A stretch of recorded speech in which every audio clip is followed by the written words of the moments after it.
आप पंडित नेहरू से लेके इंदिरा गांधी तक को आप नाम लेते रहो, लेकिन आपने पिछले 12 साल में क्या किया है?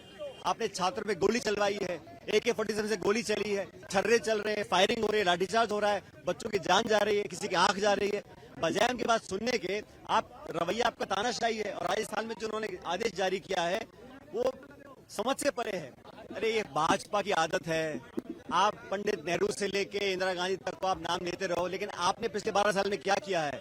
आपने छात्र पे गोली चलवाई है, AK-47 से गोली चली है, छर्रे चल रहे हैं, फायरिंग हो रही है, लाठीचार्ज हो रहा है, बच्चों की जान जा रही है, किसी की आंख जा रही है। बजाय उनकी बात सुनने के आप रवैया आपका तानाशाही है। और राजस्थान में जो उन्होंने आदेश जारी किया है वो समझ से परे है। अरे ये भाजपा की आदत है। आप पंडित नेहरू से लेके इंदिरा गांधी तक को आप नाम लेते रहो, लेकिन आपने पिछले 12 साल में क्या किया है? आपने छात्र पे गोली चलवाई है, AK-47 से गोली चली है, छर्रे चल रहे हैं, फायरिंग हो रही है, लाठीचार्ज हो रहा है, बच्चों की जान जा रही है, किसी की आंख जा रही है। बजाय उनकी बात सुनने के आप रवैया आपका तानाशाही है। और राजस्थान में जो उन्होंने आदेश जारी किया है वो समझ से परे है। अरे ये भाजपा की आदत है। आप पंडित नेहरू से लेके इंदिरा गांधी तक को आप नाम लेते रहो, लेकिन आपने पिछले 12 साल में क्या किया है? आपने छात्र पे गोली चलवाई है, AK-47 से गोली चली है, छर्रे चल रहे हैं, फायरिंग हो रही है, लाठीचार्ज हो रहा है, बच्चों की जान जा रही है, किसी की आंख जा रही है। बजाय उनकी बात सुनने के आप रवैया आपका तानाशाही है। और राजस्थान में जो उन्होंने आदेश जारी किया है वो समझ से परे है। अरे ये भाजपा की आदत है। आप पंडित नेहरू से लेके इंदिरा गांधी तक को आप नाम लेते रहो, लेकिन आपने पिछले 12 साल में क्या किया है? आपने छात्र पे गोली चलवाई है, AK-47 से गोली चली है, छर्रे चल रहे हैं, फायरिंग हो रही है, लाठीचार्ज हो रहा है, बच्चों की जान जा रही है, किसी की आंख जा रही है।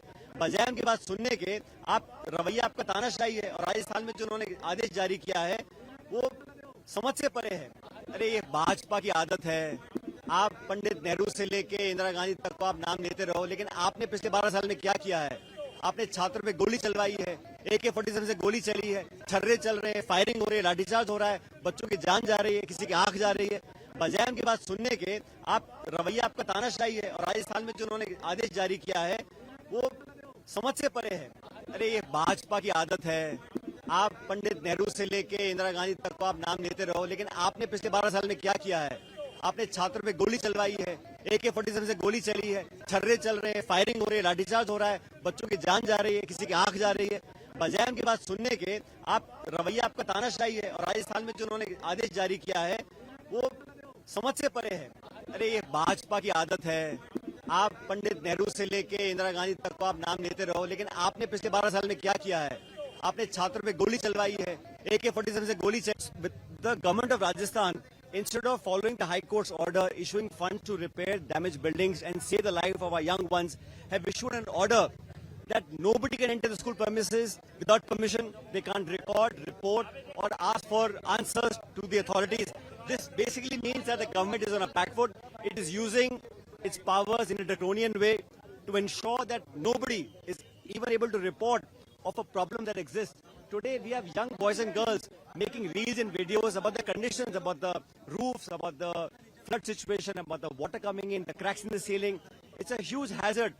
With the government of Rajasthan, instead of following the High Court's order issuing funds to repair damaged buildings and save the life of our young ones, have issued an order that nobody can enter the school premises without permission. They can't record, report, or ask for answers to the authorities.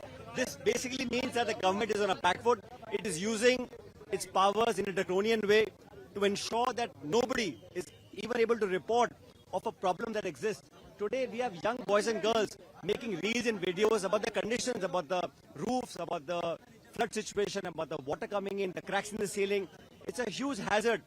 With the government of Rajasthan, instead of following the High Court's order issuing funds to repair damaged buildings and save the life of our young ones, have issued an order that nobody can enter the school premises without permission. They can't record,